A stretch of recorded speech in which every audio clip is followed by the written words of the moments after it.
ஒருவர் ஜாதகத்தில் சூரிய பகவானும் சனி பகவானும் சம்பந்தப்பட்டிருந்தால் காசியில் அன்னதானம் செய்வது சிறப்பு. படித்த படிப்புக்கு நிரந்தர வேலை இல்லை, கல்யாணம் தடைபட்டு கொண்டே போகிறது, குழந்தை பாக்கியம் இல்லை, எண்ணிய காரியங்கள் எல்லாம் தடையாகிறது, அஷ்டமச்சனி, அர்த்தாஷ்டமச்சனி, ஏழரைச்சனி, கண்டச்சனி, பித்துரு தோஷங்கள் அல்லது வெளியில் சொல்ல முடியாத சில சங்கடங்கள், இவற்றுக்கெல்லாம் ஒரு அரும்பெரும் பரிகாரம்.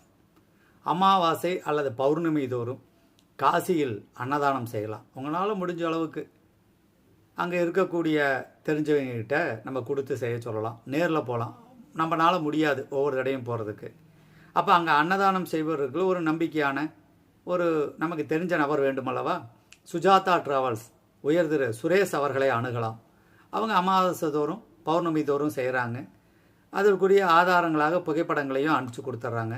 தொடர்பு கொள்ளலாம்.